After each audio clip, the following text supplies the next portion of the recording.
Welcome, architectural enthusiasts. My name is Michael Avramopoulos and this is tutorial 1.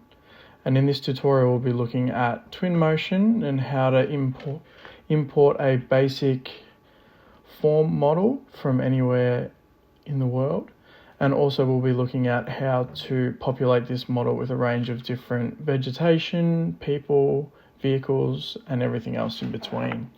So let's get stuck into it.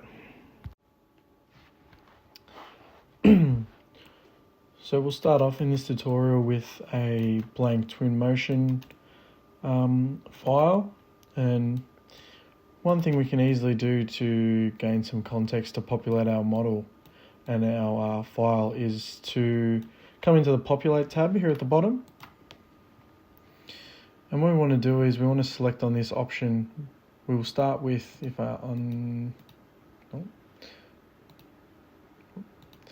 we basically have these three options here: foliage, paths, and urban we have here. So to start off with, we want to use urban. So there's a very handy tool in here which allows you to import a location in which of your choice. So if I type in Melbourne,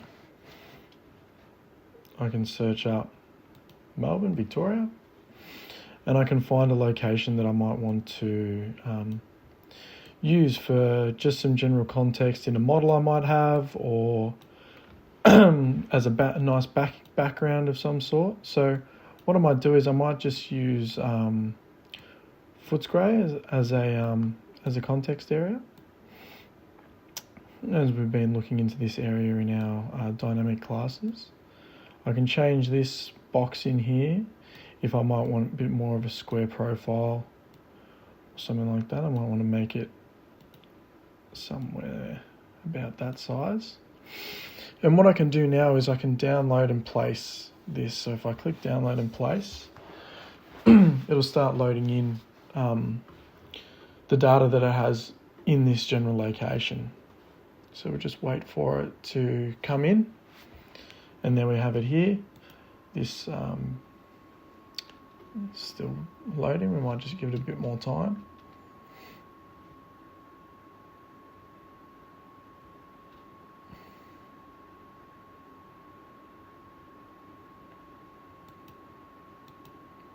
So yeah, now I can click on this. So this sand we can just delete as it's getting in the way of our model. But now you can see we've got all the buildings that it's extracted from this data.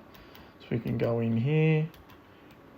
Very handy. All the street names are their names. So this is Hopkins Street, Whitehall Street, in the Footscray area. So another very handy thing about Twinmotion is the ease of use in being able to populate models such as this one, and also populate in terms of some nice moving objects. So say I've got this big main road down the middle, I might want to add in some roads. So if I go back into the Populate tab and I go to paths, and I can look at a vehicle path, and now I can draw basically. If I go, just get rid of that one. If I bring up a nice vertical view, just to make it a bit easier, we can go back into Populate and Path and Vehicle, and we can draw. Oh, my bad. Do this again. Click on the draw, and I can draw from here, and I can go straight down here. So if I want to keep, I can draw it even all the way down here. We'll just do it down to here for the time being. There's a bit of a bend in the road, so I might just go like this, and then like that, and then enter when we're done. So that's our path. So now you can see that we've got some cars coming through here. So this, if you're taking some nice videos or renders, you can see that there's some cars in there. What we can do is we can change this so we can add two-way directions. Obviously we'll have 2 lanes in the middle, one going each way, and we can even make this bigger. We can make it a 2 lane each way, and we can also offset these lanes here. So give it a bit more space. Might make it a metre. And obviously we are in Melbourne, so we're going to make it left-hand driving. And then we can also change, obviously, the density. So we can make it really busy, or we can make it really not as busy. So we might just have it in the middle as it's a main road. We can even increase the speed, so they're going really fast, 150 k's an hour, or we can make them go somewhat the speed limit. If we say about 50 k's an hour, just leave that there. So that's something that's very handy, and we can use this in terms of really however we like. So if I look over in this section here, we can add a new one. We can go even another path.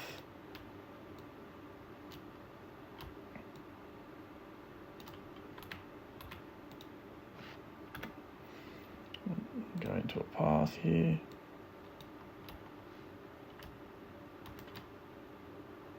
We might want to do another path, and it comes down here, might come around the corner. Oh.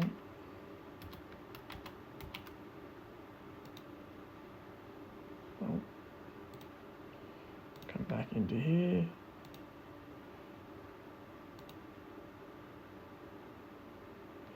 And we bring it out to here. So we might have this, and this is obviously 2-way as well.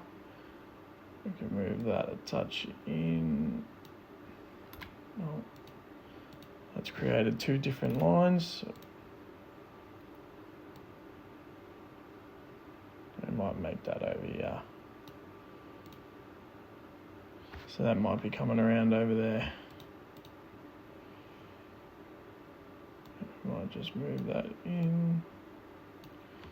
And that can be moving like that as an example. And then another thing we can also do is with people. So we might want to have some people walking along the street.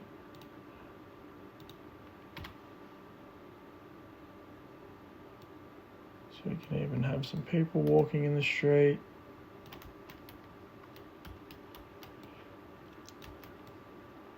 And populating also. So populating can also work as well with foliage as well. So what we might want to do is we want, say this park area here. We've got a lot of trees, but we might want to make it a little bit denser. What we can do is, if under the foliage option, we've got 2 separate ones, so a paint option and then also a scatter option. So first thing we want to do is we can go into trees, and we can pick a different tree that we might like. So in this case, I might use here's some one in here, and I can drag and drop it in here, and I can select this one and select the paint, and I've got my little paint mark here. So now I've got that plugged in, I can click, and that brings in some trees. So we might want to put some more trees in here. Click that again. I can click some more trees. So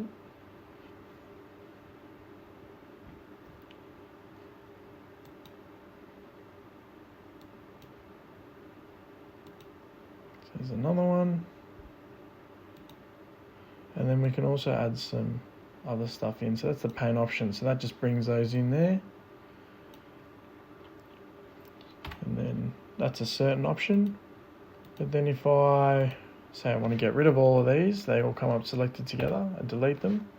The other option is in a scatter motion. So if I want to bring in, say, a couple of different trees, bring just a couple of random different versions, some different heighted ones, even some bushes, and we click the scatter, I can click all 3 of them, and I can scatter, and I can collect select that surface there, and now you can see these are randomly populated in here, and I can click and click until I've gotten maybe even a nice forest. And then even if I've come to this realization, we've still got the people walking underneath there, I can change the age to make them a bit bigger, or even make a really dense forest.